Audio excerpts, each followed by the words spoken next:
Ever since being a young lad, I have always been a huge fan of Doctor Who. Hold up, wait a minute, something ain't right. Yes, I know the channel is called Melia Movie Reviews, but I couldn't really call it Melia Movie and TV Show Reviews, can I? It just doesn't roll off the tongue. Anyways, for those that don't know, Doctor Who is a British sci-fi show about a man, now woman, travelling through time and space with companions and defeating different monsters every week. I mean, that's the best explanation I can give for a show that has lasted over 50 years in just about one sentence. Now, when the revived series began airing in 2005, it became one of the greatest TV shows that I had ever seen. Whenever a new episode aired, I would be sat in front of the TV, loving every second of it. As time went by and the actors began to change, and everyone behind the scenes also began to change, my love for the show never seemed to change with it. That is, until 2018, when Series 11 hit our screens, and something drastic had changed with the show. It wasn't the fact that the Doctor was now a woman, nor was it the fact that there were now 3 companions which we would now follow every week. Instead, the thing about Doctor Who that had changed was the fact that it no longer felt like Doctor Who. Something about the show, the energy, the charisma, the excitement, had just faded away. Quite a lot of people said that that had happened when David Tennant left the show, and others said that that had happened when Matt Smith left.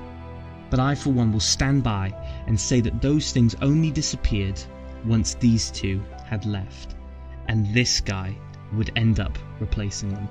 Now, there's plenty of videos out there calling Chris Chibnall a hack and all other sorts of things because of his first series. And I do think that the first series he created was probably one of the worst things to happen to Doctor Who.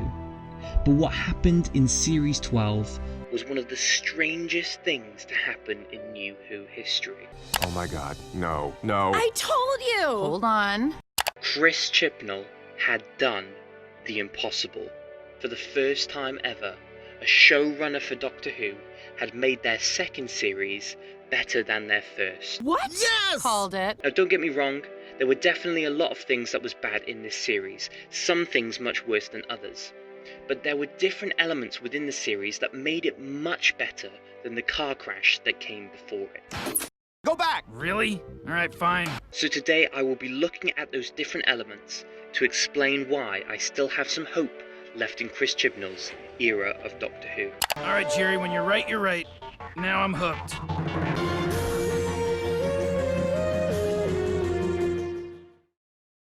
So first things first, let's talk about the title character of the series, the Doctor.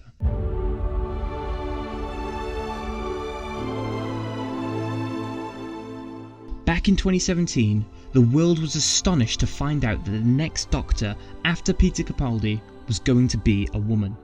This split the fandom, some calling it a fresh new start for a show that felt quite stale, and others calling it PC pandering for making the Doctor into a woman. I for one loved this idea because I expected a new take on the character. And so, when The Woman Who Fell to Earth first aired, I was pleased to see that was the case.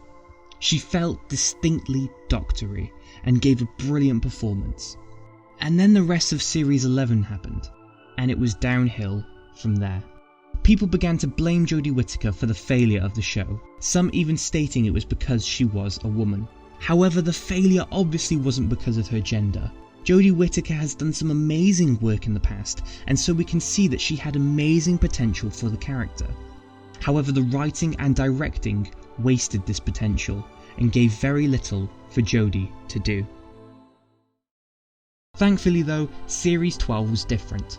The Doctor has now started to show real personality, and she feels like much more of a complete three-dimensional character. She's someone who emits energy, and it's infectious how joyful she can act.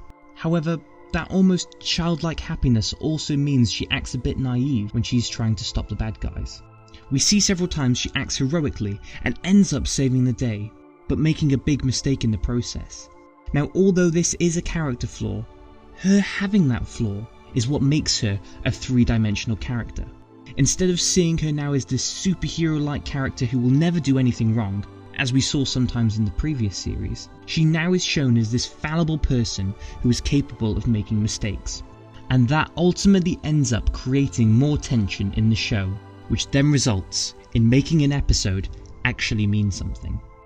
And another positive character flaw we see throughout the series is a darkness being added to Jodie's Doctor. Now, the Doctor showing dark flaws in their character is not something new to Doctor Who. In the past, we've seen the Doctor acting arrogant, self-absorbed, and even show hatred towards certain characters. This series added that back into Jodie's Doctor, after never really having that in her first series of outings. We see this darkness start to take shape, and even evolve after we find out that the Master, who by the way is played really well by Sacha Dhawan, has completely destroyed Gallifrey. This story beat ends up making her character less remorseful towards villains throughout the series, which results in her no longer giving them a chance to surrender. This character trope that would be common with previous Doctors is now gone due to the suffering she has seen on her home planet. As well as this lack of remorse, she also starts to become distant to her companions, which starts to create an interesting arc about the companions no longer trusting the Doctor. During this series, we see the Doctor talk about the fact that her relationship with her companions is a flat one, with all of them getting involved in some way. But during episode 8, The Haunting of Villa Diodati, the Doctor, in an outburst of anger, admits that their team structure isn't flat. It's mountainous, with me at the summit, in the stratosphere, alone. Now, even though this outburst was justified due to good storytelling, the same cannot be said for the storytelling of the companions.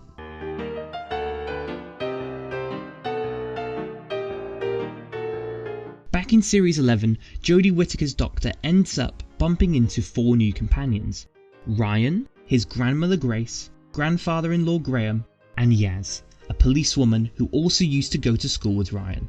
After an untimely death to Grace, the other 3 companions end up joining the Doctor on future adventures. Now, by the end of Series 11, after having all these amazing adventures in time and space and getting to see the whole universe, the only real change to these characters is nothing. Yaz was just there. I'm really trusting you on this one, but I don't know what you're doing. All Ryan did was realise there's no reason to hate Graham. Well, at least we got each other, right? Grandad. What did you just call me? And yeah, Bradley Walsh as Graham is brilliant casting, but at the end of the day, it's really just Bradley Walsh being Bradley Walsh. Not hungry, are you? Because these days I always carry a cheese and pickle sarnie, just for emergencies. In previous seasons, we'd see the companions change and become greater people than when they first started. But all we really saw by the end of Season 11 was that these companions were like cardboard cutouts, asking the same questions every week. Now, obviously there was a lot of people and critics online who voiced their opinions of these companions, and so the writers must have definitely listened to these valid points and decided to give them personalities and story arcs, right? Because sometimes this team structure isn't flat. Nope. It seems that they decided to carry on with what they were doing. Except now, for Ryan, the story arc that he has to accomplish is being able to throw a basketball? What?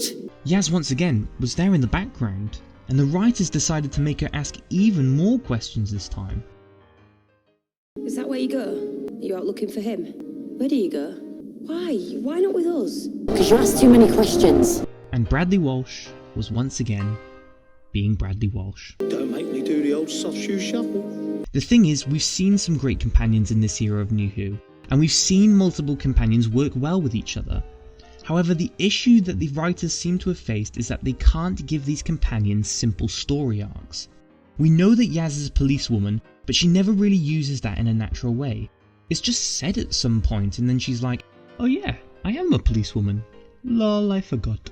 Ryan's dyspraxia has been mentioned in the first 2 episodes that he was introduced, and I get that that's what they're trying to say with this whole basketball thing, but saying that this whole season was for him to be able to make that shot at the end is really stupid. The only companion who has a few interesting things about him is Graham. He's a recovering cancer patient who is dealing with the loss of his wife by travelling with the Doctor. There are moments where that loss shines through when we hear him talking to this guy in Praxeus. Do you have any idea how hard it is being married to somebody that impressive?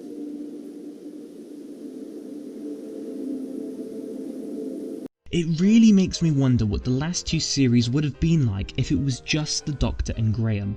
I reckon we would have seen some of these stories feel a lot more streamlined and actually have real meaning.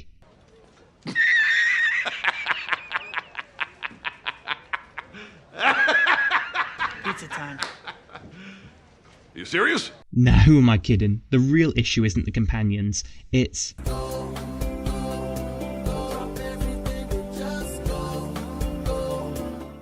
When looking at the different components of a film or a TV series, the real thing that makes or breaks it is the writing. Something can have great actors or great directors, but if it doesn't have good writing, it's most likely it's not going to work. Unless you're Joker. Now, something I started to notice about this series of Doctor Who was the wasted potential that was in each episode.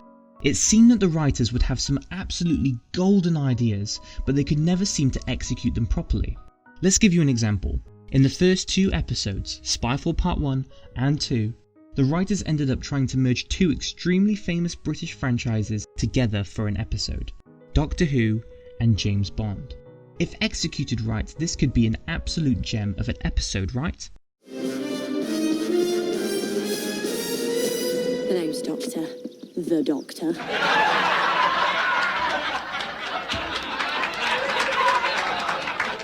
Yikes. Okay, let's try another one. Episode 8's Can You Hear Me? The premise for this episode is that there's this immortal being harvesting nightmares on Earth using his detachable fingers. Now, this episode had so much going for it, even though they slightly ripped off one of the best episodes from Sarah Jane Adventures. There even was a great twist in this episode when this imprisoned person that Graham keeps seeing is actually another immortal that this guy is harvesting the nightmares for. Halfway through the episode, there's also an amazing animated sequence, which is such a refreshing first for Doctor Who. And finally, the episode also has a great message about mental health. It's almost impossible for this episode to fail, and yet it still does. I'm gonna make it! I'm gonna make it! This is the greatest thrill of my life! I'm king of the world! Woohoo! Woohoo! It seemed they had so many good ideas that when it came to actually defeating the enemies at the end, that part had to be done in less than a minute. I mean, what an anticlimax after such a great setup.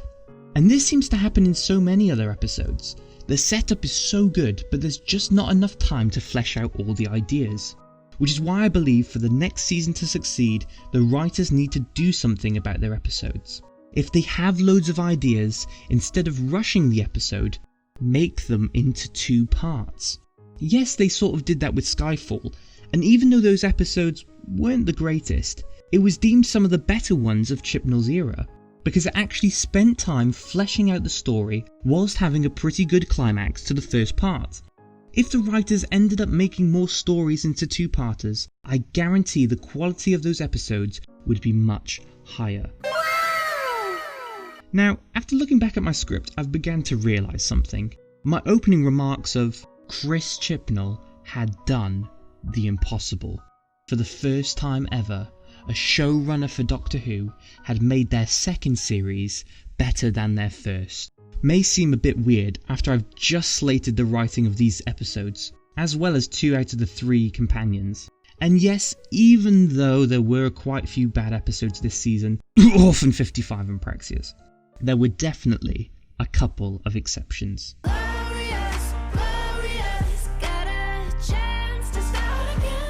When looking back at this season, there were several flaws within certain episodes. These flaws included pacing of the script, having too many rubbish side characters that you didn't really care about, and also having no real engaging mystery.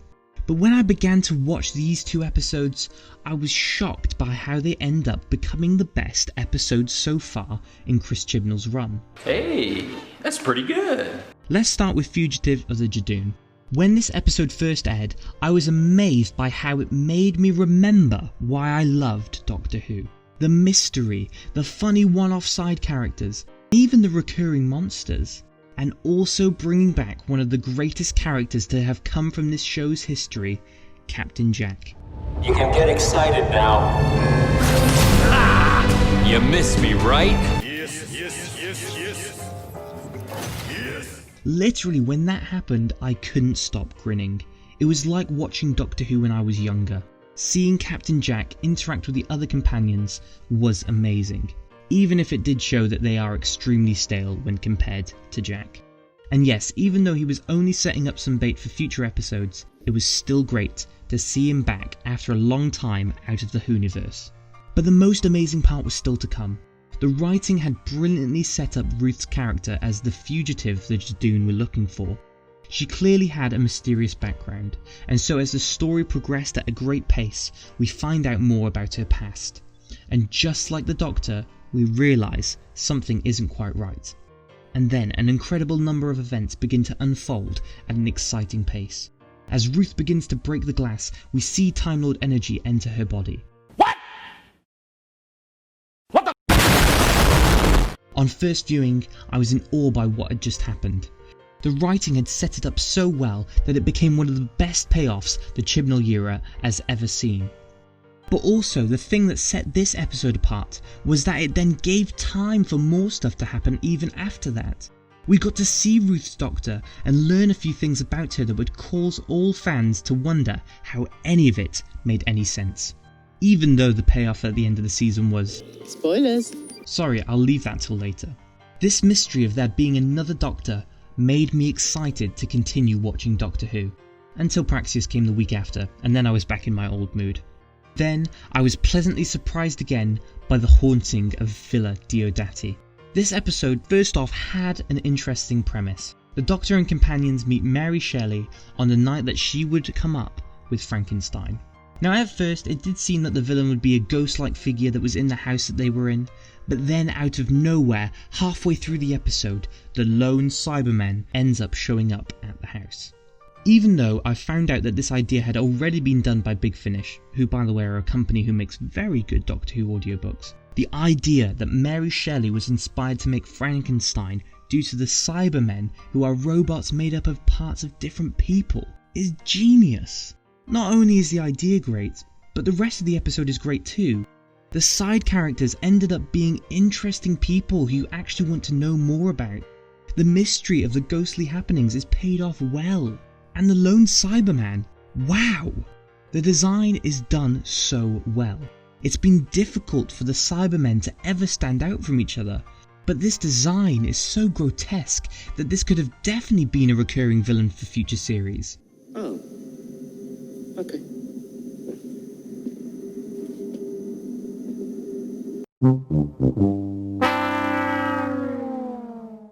And the fake out at the end, well, that just helps this villain become one of the scariest versions of the Cyberman we have ever seen.